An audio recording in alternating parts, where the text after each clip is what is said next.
அனைத்து தமிழ் மக்களுக்கும் கணேஷின் பணிவான வணக்கம். வாங்க ஃப்ரெண்ட்ஸ், மார்க்கெட் பற்றி டிஸ்கஸ் பண்ணலாம். ஸோ இன்னைக்கு பங்கு சந்தைகள் எப்படி இருந்தது அப்படின்னா, எஸ்டர்டே ஒரு ரேலி மாதிரி ஃபார்ம் ஆயிருந்தது. அதாவது பார்த்தீங்கன்னா அப்படின்னா ஒரு புள்ளி சைடு போயிருந்தது. இன்னைக்கு மறுபடியும் அகைன் ஒரு புள்ளி சைடு போயிட்டு இருக்கு அப்படிங்கிற மாதிரி சொல்லலாம். இப்போ பேங்க் நிஃப்டி எல்லாம் பார்த்தீங்க அப்படின்னா ஒரு 300 பாயிண்ட்ஸ் பாசிட்டிவ்ல போயிட்டு இருக்கு. நிஃப்டி ஒரு 100 பாயிண்ட்ஸ், சென்செக்ஸ் ஒரு 200. ஸோ எல்லாமே ஒரு பாசிட்டிவ் நோக்கி போயிட்டு இருக்கு அப்படிங்கிற மாதிரி சொல்லலாம். ஸோ இந்த பாசிட்டிவ் கண்டினியூ ஆகுமா அப்படின்னு பார்க்கறதுக்கு முன்னாடி நாம ஒரு சில நியூஸ் அண்ட் டேட்டாஸை பார்த்துட்டு இந்த லெவல்ஸ் பார்க்கலாம். ஓகேங்களா? இப்போ இன்னைக்கு பார்த்தீங்க அப்படின்னா பிஎஸ்சி மார்க்கெட்டோட கேபிட்டல் மறுபடியுமே ஒரு $5 trillion ரீச் ஆயிருக்கு அப்படிங்கிற மாதிரி சொல்லலாம். ஸோ அது ரீச் ஆனதுக்கு மெயின் ரீசன் வார் நிற்கிறதுனால. ஓகேங்களா? இப்போ யுஎஸ் ஈரானோட வார் போயிட்டு இருந்தது. அதன் மூலியமா வித்து தள்ளிட்டு இருந்தாங்க. இப்போ பாத்தீங்க அப்படின்னா இந்த வார் பீஸ் டீல்னால நமக்கு மறுபடியும் பிஎஸ்சி பாம்பே ஸ்டாக் எக்ஸ்சேஞ்ச் ஒரு $5 trillion ரீச் ஆயிருக்கு அப்படிங்கிற மாதிரி சொல்றாங்க. ஓகேங்களா? ஸோ இது கண்டினியூஸா கொஞ்சம் புல்லிஷ் போகிறதுக்கான பாசிபிலிட்டி இருக்கு. ஏன்னா நல்லா ஏறுதுனாலே கண்டிப்பா வாலட்டிலிட்டி இருக்கும். அது எப்படிங்கிறத நம்ம லெவல்ஸ் மூலியமா பார்த்துக்கலாம். ஓகே, நெக்ஸ்ட் G7 சம்மிட் நடந்துட்டு இருக்கு. இந்த G7 சம்மிட்ல பிரதமர் மோடியும் ட்ரம்ப் அவர்கள் மீட் பண்ணி பேசியிருக்கிறாங்க. ஸோ இப்படி பேசுறதுனால என்ன நடக்கும் அப்படின்னா, ஏதாவது ஒரு டீல் நடக்கிறதுக்கான ஒரு பாசிபிலிட்டிஸ் நிறையவே இருக்கு. ஸோ இது எதன் மூலியமா அப்படின்னு பார்த்தீங்க அப்படின்னா, இன்டர்நேஷனல் மேரிடைம் ரூட்ஸ் எல்லாம் கிளியர் ஆகக்கூடிய சான்சஸ் நிறைய இருக்கு அப்படிங்கிற மாதிரி சொல்றாங்க.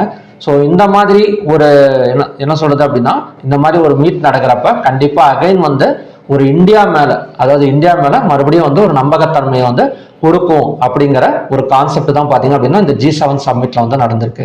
ஸோ அதன் மூலியமா மறுபடியும் வெளிநாட்டு முதலீட்டாளர்கள் இந்தியா மேல முதலீடு பண்ண ஆர்வம் காட்டுவாங்க. அது மட்டும் இல்லாம நமக்கு இந்திய ரூபாயோட மதிப்பு மறுபடியும் ஸ்ட்ராங் ஆகக்கூடிய சான்சஸ் இருக்கு. ஓகேங்களா? So next $300 billion. ஸோ இதுதான் இப்போ பிரச்சனை போயிட்டு இருக்கு.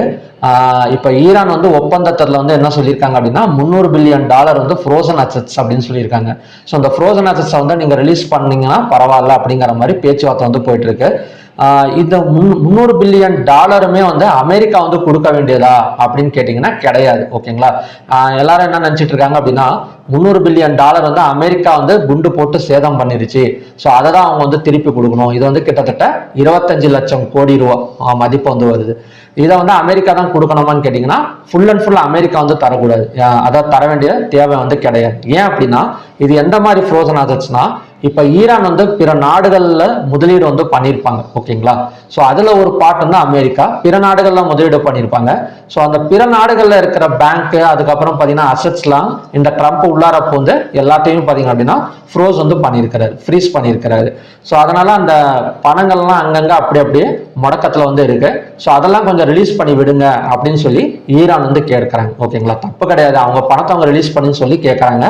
இவர் என்ன சொல்லியிருக்காரு அப்படின்னா, நாங்க ஃபர்ஸ்ட் ஒரு $12 இருந்து $24 பில்லியன் வரைக்கும் நாங்க ரிலீஸ் பண்றோம், அப்புறம் கொஞ்சம் கொஞ்சமா நாங்க ரிலீஸ் பண்றோம் அப்படிங்கிற மாதிரி சொல்லியிருக்கிறாங்க. இப்போ ஒரு போர் நிக்கிறதுக்கு அவங்க இறங்கி வந்துட்டாங்க. இப்போ ஈரான் சைடு இறங்கி வந்துட்டாங்க, இவரும் கொஞ்சம் இறங்கி வந்திருக்காரு. இந்த மாதிரி டைம்ல அவங்களோட ஃப்ரோசன் அசெட்ஸ் எல்லாமே ரிலீஸ் பண்ணிட்டாங்க அப்படின்னா ஸ்ட்ரைட் ஆஃப் ஃபார்மர்ஸ் ஆட்டோமேட்டிக்கா அழகா ஓப்பன் ஆயிடும். இப்போ நடுவில் இந்த இஸ்ரேலும் கொஞ்சம் சண்டை போடாம இருந்ததுன்னு வச்சுக்கோங்களேன், முழுசாவே இந்த போர் அடியோட நின்றுடும் அப்படிங்கிற ஒரு கான்செப்ட்ல தான் இருக்கு. ஸோ அப்படி இருக்கிறப்ப இவங்க ஃப்ரோசன் அசெட்ஸ் எல்லாம் கொஞ்சம் ரிலீஸ் பண்ணலாம். அவர் ஏன் ரிலீஸ் பண்ணாம ஒரு 12 பில்லியன்ல இருந்து $24 பில்லியன் மட்டும்தான் இப்போதைக்கு ரிலீஸ் பண்றாரு. ஓகேங்களா? சரி, இந்த மாதிரி ரிலீஸ் பண்ணிட்டு கொஞ்சம் கொஞ்சமா ரிலீஸ் பண்ணா நமக்கு இந்தியாவுக்கு ஏதாவது ஒரு பலன் இருக்கா அப்படின்னு கேட்டீங்கன்னா, நம்ம இந்தியாவுக்கு மட்டும் கிடையாது, எல்லா நாடுகளுக்குமே பலன் இருக்கு. அது என்னன்னா அப்படின்னா, கச்சா எண்ணெயோட விலை குறைஞ்சிரும். க்ரூட் ஆயில் குறைஞ்சது அப்படின்னா நமக்கு அந்த எக்ஸ்போர்ட் இம்போர்ட்ஸ்ல இருக்கிற பிரச்சனைகள் நிறைய தீர ஆரம்பிச்சிடும். அது மட்டும் இல்லாம பணவீக்கம், முக்கியமா எல்லா நாட்டிலையுமே பணவீக்கம் அதிகமா இருக்கு இந்த போர்னால. இப்போ ஃபெட் ரேட் கட் நமக்கு அன்சேஞ்சு தான் மேக்சிமம் வரதுக்கான சான்சஸ் இருக்கு. எதனால அப்படின்னா, ஸோ அமெரிக்காவோட பணவீக்கம் 4.2% இருக்கு. ஸோ ஃபெட்டோட பணவீக்கம் அதிகபட்ச லிமிட்டே 2% தான். இப்போ 4.2% இருக்கனால கண்டிப்பா ரேட் கட்டை இன்க்ரீஸ் பண்ணுவாங்களே தவிர கட் பண்றதுக்கு வாய்ப்பு கிடையாது. அதிகபட்சமா 99% கெவின் கிராஷ் என்ன சொல்றாரு அப்படின்னா, நமக்கு என்ன சொல்ற அன்சேஞ்சு தான் வரதுக்கான பாசிபிலிட்டி இருக்கு அப்படிங்கிற மாதிரி நம்ம வந்து எதிர்பார்க்கலாம் ஃபெட் ரேட் கட்டை பொறுத்த வரைக்கும். ஸோ ஃபெட் ரேட் கட்டை வந்து இன்னைக்கு நைட்டு தான் அனௌன்ஸ் பண்ணுவாங்க, பார்க்கலாம் எந்த மாதிரி வந்து வருது அப்படி. ஓகேங்களா. நெக்ஸ்ட் வந்து லெவல்ஸ் பார்க்கலாம். ஸோ லெவல்ஸ் பார்க்கறதுக்கு முன்னாடி ஸ்டாக் ஹீட் மேப் என்னென்ன சொல்லுது அப்படின்னா, ஸ்டாக் ஹீட் மேப் எல்லாமே கிரீன்ல இருக்கு. இப்போ இருக்கிற கண்டிஷன் படி பார்த்தீங்க அப்படின்னா இந்த பீஸ் டீல் மூலியமா எல்லாமே கிரீன்ல போயிட்டு இருக்கு. அங்கங்க கொஞ்சம் செல்லிங் பண்ணிட்டு இருக்காங்களே தவிர ஒரு பெரிய அளவுல வந்து செல்லிங் வந்து எதுவுமே நடக்கல. ஸோ குளோபல் இண்டெக்ஸ் நமக்கு வந்து பாசிட்டிவ்ல தான் போயிட்டு இருக்கு. இப்போ காலையில இருந்து ஒரு 3.59 பாயிண்ட்ஸ் பக்கம் பாசிட்டிவ்ல தான் ட்ரேட் ஆயிட்டு இருக்கு. ஓகேங்களா.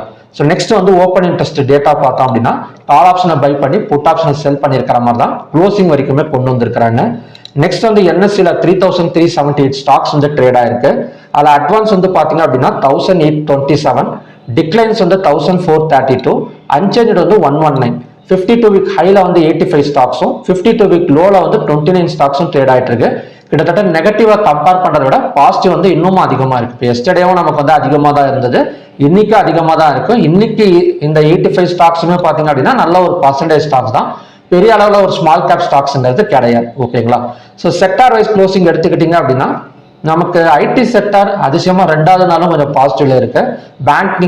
பேங்கிங் ஃபின்னிஃப்டி ரொம்ப இறங்கல, ஒரு 0.31% மட்டும் தான் லாஸ்ட் டைம்ல கொஞ்சம் டவுன் ஆயிருக்கு.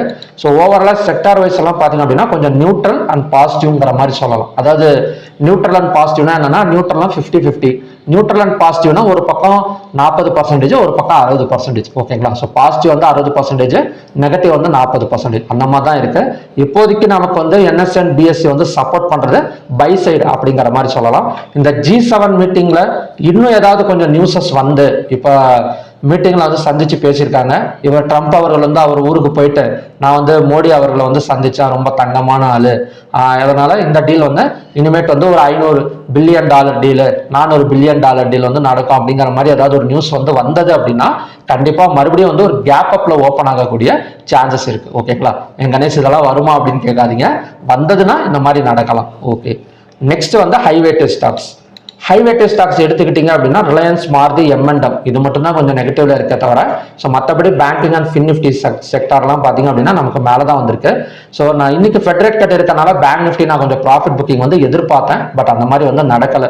பாசிட்டிவ்லேயே தான் ஹோல்டு பண்ணிட்டு இருக்கிறாங்க பேங்க் நிஃப்டியை பொறுத்த வரைக்கும். ஸோ அந்த லெவல்ஸ் பார்க்கலாம், லெவல்ஸ்ல எந்த இடத்துல வந்து ஒரு என்ட்ரி பிளேஸ் இருக்கு அப்படிங்கிறத நம்ம டிஸ்கஸ் பண்ணிக்கலாம். நெக்ஸ்ட் வந்து டாப் கெய்னர்ஸ்னு எடுத்துக்கிட்டோம் அப்படின்னா trend, Hindalco, bell, eternal, Infosys இதெல்லாம் பார்த்தீங்கன்னா டாப் கெய்னர்ஸுக்கான ஸ்டாக்ஸ்.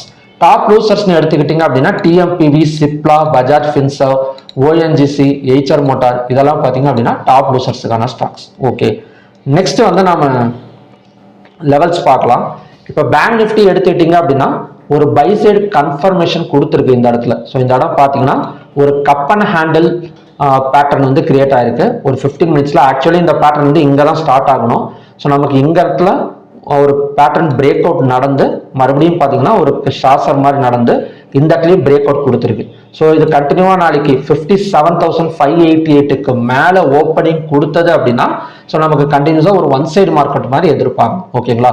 ஒரு 100 or 200 பாயிண்ட்ஸ், சாரி 100 or 200 கிடையாது, ஒரு 400 to 500 பாயிண்ட்ஸ் பக்கம் நம்ம வந்து பை சைடு வந்து எக்ஸ்பெக்டேஷன் வந்து பண்ணலாம். ஸோ அப்படி இல்லாமல் இந்த சாசரோட லோ, ஸோ இதுதான் கப் அண்ட் சாசர்னு சொல்லுவாங்க, கப் அண்ட் ஹேண்டில்னு சொல்லுவாங்க, சாசர் கிடையாது. ஸோ இந்த கப் அண்ட் ஹேண்டில் பேட்டர்னோட லோ இருக்கு பாத்தீங்களா, இந்த 57,459க்கு கீழே ஓப்பனிங் கொடுத்தது அப்படின்னா ஸோ மறுபடியுமே இந்த லோ 57,074 வரைக்கும் இறங்கறதுக்கான சான்சஸ் இருக்கு. ஓகேங்களா. ஸோ இந்த பேட்டர்ன் மறக்காம டிரா பண்ணி வச்சுக்கோங்க. நான் வந்து 15 மினிட்ஸ் டைம் ஃப்ரேம்ல வந்து இந்த கப் அண்ட் ஹேண்டில் வந்து டிரா பண்ணியிருக்கேன். ஸோ 57,588க்கு மேலே ஓப்பனிங் ஆனது அப்படின்னா பை கண்டினியூஷன் ஆயிடும். இல்லைன்னா 57,459க்கு கீழே ஒரு ஓப்பனிங் கொடுத்தது அப்படின்னா செல்லிங் கன்ஃபர்மேஷன். ஸோ இதோட டார்கெட் அண்ட் சப்போர்ட் வந்து 57,074. ஸோ நெக்ஸ்ட் சப்போர்ட்டுங்கிறத நான் டெய்லியுமே டிரா பண்ணியிருக்கேன். எதனால அப்படின்னா இந்த கேப் ஃபில்லிங் நடக்கிறப்ப கண்டிப்பாக நமக்கு அங்கிருந்து ரெக்கவரி ஆகிறதுக்கான சான்சஸ் வந்து நிறையவே இருக்கு. ஓகேங்களா. ஸோ அதனால அந்த சப்போர்ட் அப்படியே இருக்கட்டும். ஸோ அது எப்போதான் ஒர்க் ஆகுதுன்னு பார்க்கலாம். ஓகே. நெக்ஸ்ட் வந்து நிஃப்டி. இப்போ நிஃப்டி பார்த்தீங்கன்னா கூட அழகா ஒரு சப்போர்ட் எடுத்துட்டு நமக்கு மேலே தான் வந்துட்டு இருக்கு, அதாவது 24,000ல. ஸோ அந்த 24,000 மறுபடியும் வந்தது அப்படின்னா சப்போர்ட் எடுக்கிறதுக்கு சான்சஸ் இருக்கு. நெக்ஸ்ட் ரெசிஸ்டன்ஸ்ங்கிறது இந்த ட்ரெண்ட் லைன் தான்.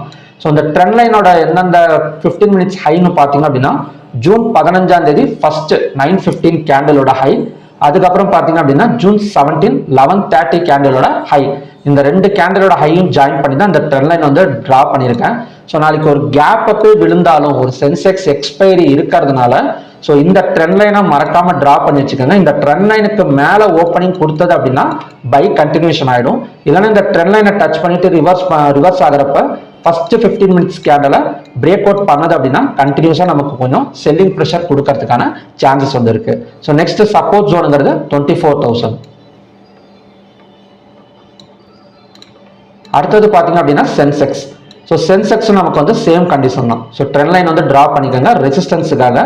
சப்போர்ட்டுங்கிறது 76,901. So same condition. நிஃப்டிக்கு எப்படி நான் இப்போ கண்டிஷன் சொன்னனோ அதே கண்டிஷன் தான் நமக்கு வந்து சென்செக்ஸுக்கும். ஓகேங்களா? ஸோ ஃபின் நிஃப்டி மட்டும் நமக்கு வந்து ஒரு டபுள் டாப் ரெசிஸ்டன்ஸ் வந்து எடுத்திருக்கு. அடுத்த சப்போர்ட் அண்ட் ரெசிஸ்டன்ஸுக்குள்ளாரியே நமக்கு வந்து போயிட்டு வரதுக்கு சான்சஸ் இருக்கு. ரெசிஸ்டன்ஸுங்கிறது 26,509, சப்போர்ட்டுங்கிறது 26,234. ஸோ இந்த லோவெல்லாம் பிரேக் அவுட் பண்ணது அப்படின்னா நெக்ஸ்ட் டார்கெட்டுங்கிறது 26,234ல ஒரு டபுள் பாட்டம் சப்போர்ட் வந்து எடுக்கிறதுக்கான சான்சஸ் வந்து ஃபின் நிஃப்டியில் இருக்கு. மேலே ஓப்பன் ஆனால் கூட இந்த 26,509 தான் நெக்ஸ்ட் ரெசிஸ்டன்ஸ் ஜோன். ஸோ அடுத்தது வந்து mid cap Nifty. So mid cap Nifty நேற்றே எக்ஸ்பிளைன் பண்ணியிருந்தேன். இந்த இடம் பார்த்தீங்க அப்படின்னா ஒரு பேரலல் சேனல் வந்து கிரியேட் ஆயிருக்கு. ஸோ அந்த பேரலல் சேனல் எஸ்டர்டே வந்து ஒரு பிரேக் அவுட் கொடுத்துருக்கு அப்படிங்கிற மாதிரி சொல்லியிருந்தேன். இன்னைக்கு வந்து பார்த்தீங்க அப்படின்னா அழகா வந்து ஒர்க் அவுட் ஆயிருக்கு. அதாவது ஒரு கேப் அப் விழுந்து ஸோ அந்த கேப் அப் ஆன இடத்துல இருந்து நமக்கு வந்து ஒரு 120 பாயிண்ட்ஸ் பக்கம் மேலே வந்திருக்கு. ஓகேங்களா? ஸோ இன்னைக்கும் அதே இடத்துல ஸோ எந்த இடத்துல வந்து அந்த கேப் விழுந்ததோ ஸோ இந்த இடத்துல மறுபடியும் ஒரு இந்த கேப் ஃபில்லிங் சப்போர்ட் எடுத்துட்டு ஒரு டபிள்யூ பேட்டர்ன் கிரியேட் பண்ணிட்டு மேலே வந்துட்டு இருக்கு. ஸோ ஆல்மோஸ்ட் நமக்கு வந்து பை சைடு கன்ஃபர்மேஷன் வந்து கிடைச்சிருக்கு அப்படிங்கிற மாதிரி சொல்லலாம். ஸோ இதோட ஃபர்ஸ்ட் டார்கெட்டுங்கிறது 14,620. இதையும் பிரேக் அவுட் பண்ணால் இன்னொரு 100 பாயிண்ட்ஸ் பக்கம் மேலே வரதுக்கு சான்சஸ் இருக்கு. ஓகேங்களா? ஸோ எப்பவுமே பேட்டர்ன் டிரா பண்றது பெரிய விஷயம் கிடையாது. கேண்டில்ஸோட க்ளோசிங்கை வந்து கரெக்டாக வந்து பார்க்க தெரியணும். ஓகேங்களா? கேண்டில் க்ளோசிங் வந்து ஆயிடும்னு சொல்லிட்டு நம்ம என்ட்ரி கொடுத்துடக்கூடாது. கேண்டில் க்ளோசிங்கை பார்த்துட்டு அதுக்கப்புறம் தான் நம்ம என்ட்ரி வந்து கொடுக்கணும். அதுக்காக தான் நம்ம வந்து பேட்டர்ன் வந்து டிரா பண்ணுறோம். Okay. So India Vicks and USD எதுக்குங்க சப்போர்ட் பண்ணுது அப்படின்னா இன்னமும் கூட நமக்கு வந்து நியூட்ரலாக தான் இருக்கு. பெரிய மூமெண்ட்ங்கிறது கிடையாது. இந்தியா விக்ஸ் கூட நமக்கு கொஞ்சம் கிரீடி மார்க்கெட்ல தான் போயிட்டு இருக்கு. யூஎஸ்டி இப்போதைக்கு வந்து ஸ்ட்ராங்கா இருக்கு. ரெண்டுமே வந்து நமக்கு வந்து ஒரு பை சைடு தான் சப்போர்ட் பண்ணிட்டு இருக்கு. ஓகேங்களா? ஸோ இந்த G7 மீட்டிங் சப்மிட்னால கண்டிப்பா அகைன் வந்து கொஞ்சம் பாசிட்டிவ் போகும்னு நினைக்கிறேன். பார்க்கலாம். நாளைக்கு சென்செக்ஸ் எக்ஸ்பைரி இருக்கனால ஸோ அந்த ட்ரெண்ட் லைன் எல்லாம் கொஞ்சம் டிரா பண்ணி வச்சுக்கோங்க. ரொம்ப யூஸ்ஃபுல்லா இருக்கும். ஓகே. நெக்ஸ்ட் வந்து நம்ம க்ரூட் ஆயிலுக்கு போயிடலாம். இப்போ க்ரூட் ஆயில் பார்த்தீங்க அப்படின்னா நமக்கு பையா செல்லா அப்படிங்கிற ஒரு நடுவில் தான் நின்றுட்டு இருக்கு. ஓகேங்களா? ஏன்னா க்ரூட் ஆயில் இன்வென்ட்ரி டேட்டா வந்து இன்னைக்கு வந்து இருக்கு. ஸோ இன்வென்ட்ரி டேட்டாவை பற்றி அமெரிக்கன் பெட்ரோலியம் இன்ஸ்டிடியூட் வந்து என்ன சொல்லியிருக்காங்க அப்படின்னா ஸோ ஸ்டோரேஜ் வந்து கம்மியாக இருக்கு, அதனால கண்டிப்பாக கொஞ்சம் டிமாண்ட் இருக்கும் அப்படிங்கிற மாதிரி தான் சொல்லியிருக்கிறாங்க. நமக்கு இப்போ எடுத்திருக்கிறது ஒரு டபுள் பாட்டம் சப்போர்ட்டா இல்லை டபுள் டாப் ரெசிஸ்டன்ஸாங்கிறது தெரியல. ஒரு பேரலல் சேனலுக்குள்ளார போயிட்டு வந்துட்டு இருக்கு. நம்ம buy side and sell side break அவுட்டை மட்டும் பார்த்துக்கலாம். ஓகேங்களா? ஸோ பை சைடு பிரேக் அவுட்டுங்கிறது 7,242, செல் சைடு பிரேக் அவுட்டுங்கிறது 7,040. ஸோ ஆல்மோஸ்ட் நமக்கு செல்லிங் தான் நடந்துட்டு இருக்கு. கிட்டத்தட்ட 7,628ல இருந்து 7,048 ஒரு 600 பாயிண்ட்ஸ் டவுன் ஆயிருக்கு. So sell side break out நடந்தது அப்படின்னா அங்கிருந்து இன்னொரு 100 பாயிண்ட் 200 பாயிண்ட் பக்கம் கீழே இறங்கிறதுக்கு நிறையவே சான்சஸ் இருக்கு. நெக்ஸ்ட் வந்து natural gas. So natural gas 308.4ல வந்து நமக்கு வந்து ரெசிஸ்டன்ஸ் எடுத்துட்டு இருக்கு. ஸோ இந்த ரெசிஸ்டன்ஸ் இப்போதைக்கு வந்து ஒர்க் ஆகணும் அப்படின்னா இந்த இடத்த பிரேக் அவுட் பண்ணணும். அதாவது இந்த லோவை பிரேக் அவுட் பண்ணா 304.1 செல் சைடு பிரேக் அவுட் கொடுத்தது அப்படின்னா நெக்ஸ்ட் டார்கெட்டுங்கிறது 298.7. 308.4 பிரேக் அவுட் பண்ணா கண்டினியூஸா நமக்கு வந்து மேலே வரதுக்கு சான்சஸ் இருக்கு. ஸோ கோல்டு அண்ட் சில்வரை பொறுத்த வரைக்கும் மூவ்மெண்ட்டே இல்லைங்க, சுத்தமாக மூவ்மெண்ட் இல்லை. இப்போ மார்னிங்ல எந்த மாதிரி கண்டிஷன் பார்த்துருந்தோம் அப்படின்னா 1,52,369க்கு கீழே கேண்டில் க்ளோசிங் வச்சது அப்படின்னா ஸோ செல்லர்ஸ் ஆக்குபை பண்ணிடுவாங்கன்னு சொன்னேன். இன்னும் வந்து க்ளோசிங் வைக்கல. ஸோ அந்த க்ளோசிங்கை வச்சு தான் நம்ம செல் சைடா பை சைடா அப்படிங்கிறத நம்மளால வந்து ஃபைண்ட் அவுட் பண்ண முடியும். நெக்ஸ்ட் வந்து சில்வர். ஸோ சில்வர் அதே மாதிரி தான். ஸோ சில்வரும் பார்த்தீங்க அப்படின்னா ஒரு அன்பிரடிக்டபிள் கண்டிஷன்ல தான் இருக்கு. 2,52,895 பிரேக் அவுட் பண்ணா பை ஃபோக்கஸ் பண்ணலாம். 2,46,586 பிரேக் அவுட் பண்ணா செல் சைடு வந்து ஃபோக்கஸ் பண்ணலாம். ஓகேங்களா? இப்போ காலையில கூட ஒருத்தர் வந்து கமெண்ட்ல கேட்டிருந்தாரு, ஸோ ப்ரிடிக்ஷன் மாதிரி தெரியல, சூஸ் த பெஸ்ட் ஆன்சர் மாதிரி இருக்கு அப்படிங்கிற மாதிரி. டோஜி கேண்டல் ஃபார்ம் ஆனாலே இப்படி தான் இருக்கும். ஓகேங்களா? இப்போ ஒன் டேல பார்த்தீங்கன்னா தெரியும். இப்போ சில்வர்லலாம் ஒன் டே கேண்டில் வந்து டோஜி கேண்டல் வந்து நேற்று ஃபார்ம் ஆயிருக்கு. ஸோ டோஜி கேண்டல்ங்கிறது பையர்ஸ் அண்ட் செல்லர்ஸ் வந்து ஹெவியாக காம்படிஷன் நடக்கிறப்ப ஃபார்ம் ஆகிற கேண்டில். ஓகேங்களா? அதனால ஹையாக பிரேக் அவுட் பண்ணால் பை, லோவாக பிரேக் அவுட் பண்ணால் செல். இப்படி தான் நம்ம வந்து இந்த கேண்டில் வந்து டிசைட் வந்து பண்ணணும். ஸோ ஏதாவது ஒரு பக்கம் பிரேக் அவுட் ஆனதுக்கு அப்புறம் தான் நமக்கு வந்து சப்போர்ட்டே கொடுக்கும். அது வரைக்கும் அதுக்குள்ளார தான் டிராவல் ஆகிட்டு இருக்கும். அதனால தான் இந்த மாதிரி சொல்கிறேன். ஓகே, நெக்ஸ்ட் வந்து காப்பர். ஸோ காப்பர் ஆல்மோஸ்ட் நமக்கு வந்து பை சைடு பிரேக் அவுட் தான், காலையிலேயே பார்த்தது தான். ஸோ 1340க்கு மேலே கேண்டில் க்ளோசிங் வச்சது அப்படின்னா ஒரு 10 to 12 பாயிண்ட்ஸ் பக்கம் நமக்கு வந்து ஒரு அப்சைட் கொடுக்கறதுக்கான சான்சஸ் வந்து இருக்கு. ஸோ கோல்டு அண்ட் சில்வர் மட்டும் இப்போதைக்கு வந்து மூவ்மெண்ட் வந்து கிடையாது. பார்க்கலாம் என்ன மாதிரி வந்து நடக்குது அப்படின்னு. ஓகேங்களா? ஸோ ஓகே ஃப்ரெண்ட்ஸ், இதுதான் பார்த்தீங்கன்னா நாளைக்கான கண்டிஷன்ஸ். ஸோ குளோபல் இண்டெக்ஸும் பார்த்தாச்சு, அதுவுமே வந்து நமக்கு வந்து பாசிட்டிவ்ல தான் இருக்கு. ஓகேங்களா?